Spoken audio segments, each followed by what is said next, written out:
Good morning everyone and welcome back to another English lesson. Today then, last lesson for this week, we're going to be catching up on some more of the story and we are going to be looking at another scene yet to happen in our book. So Arthur soon began to journey into the forest in search of adventures. He even started to carry around with him some of the more unusual items he had found. For returning her egg, the mighty Birdwind weaver gave him a special feather that would grant him help at a time of need.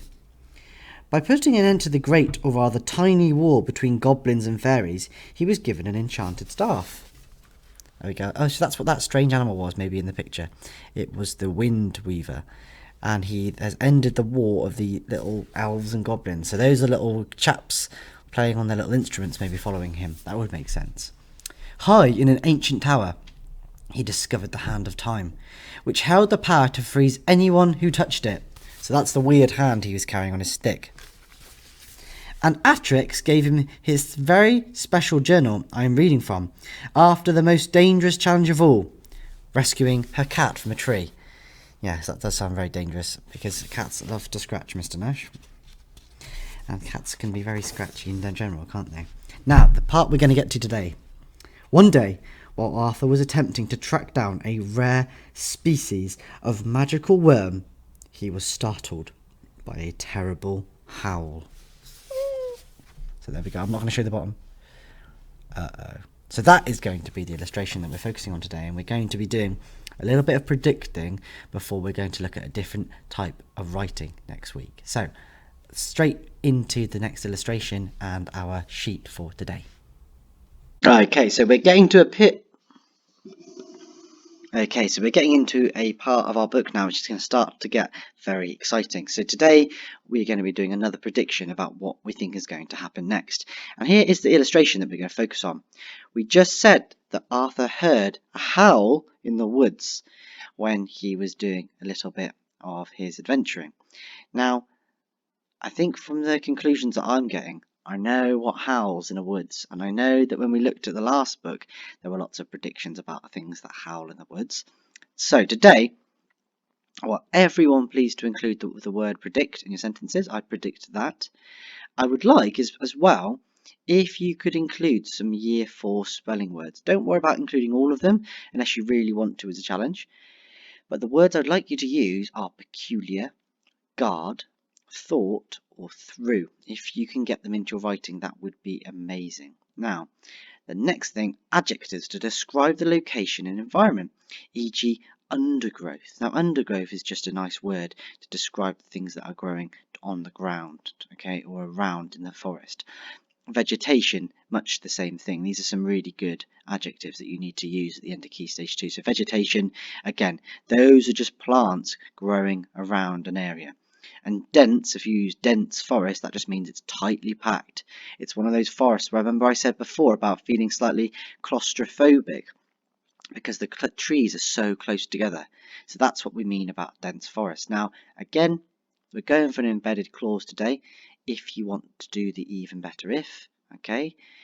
Arthur, who was nearing the end of his quest, suddenly heard a tremendous and blood-chilling howl. That would be delightful. So let's look at the illustration. He's in a forest. The trees are very close together. That's why Mr. Nash has said dense forest here. What else do we notice? Is there anything else going on? There's lots of little mushrooms here. There's some vines, some green vines. Maybe we could think about similes. He's got a little net here. So I wonder what he's been doing on his adventure today. He's got his rucksack. He looks like an adventurer today. But his net, I wonder what his net could be used for. Maybe catching things, catching a rare type of butterfly maybe, or some sort of fairies. And then we can see 2 glowing eyes deep in the shadows. Okay, so really think about your descriptive writing today. So I'm going to do a little bit of modelling. I don't want to do too much for you, because then it will have all been done for you and there won't be much work to do. So I'm going to begin with, I predict, comma, that Arthur is going, what could happen? Is going to discover the lair, which is where something lives, of an angry or an ancient and angry bear. Full stop. Now, I might look at my work here and think, yep, that sentence is fine. I might also think, can I improve any parts of my sentence here? I've said ancient and angry, which is nice. Maybe I could use a third word beginning with A to really make some nice alliteration. A, ancient, angry, or maybe I could use the word an aggressive. Aggressive simply means something that's going to attack people. I predict that Arthur is going to discover the lair of an aggressive, ancient, and angry bear. Okay, I'm thinking this is a bear. So, this is because I can see a pair, or let me do this, a pair of beady eyes, or a pair of beady, glowing eyes. What is it? Let's think. If it's glowing eyes, what is it in the distance? Emerging from, or let's use one of these, the damp, I'm going to say it's wet in there, the damp, dense forest. What's wrong with this word here, pear? Does anyone know? This is the type of pear that you eat, okay? That's not what we're looking for. Homophones, homonyms, remember those?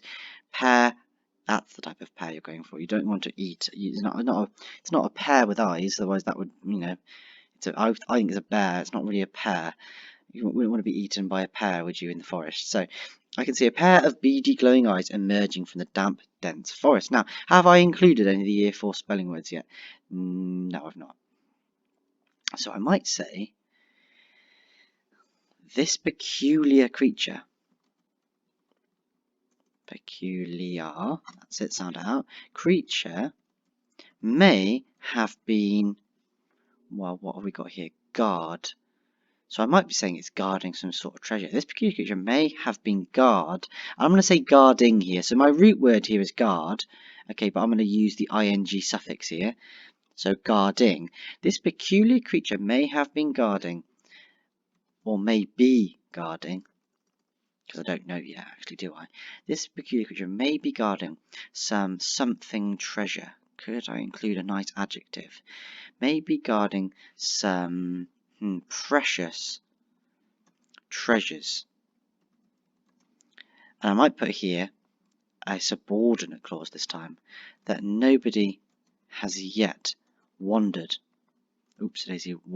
upon.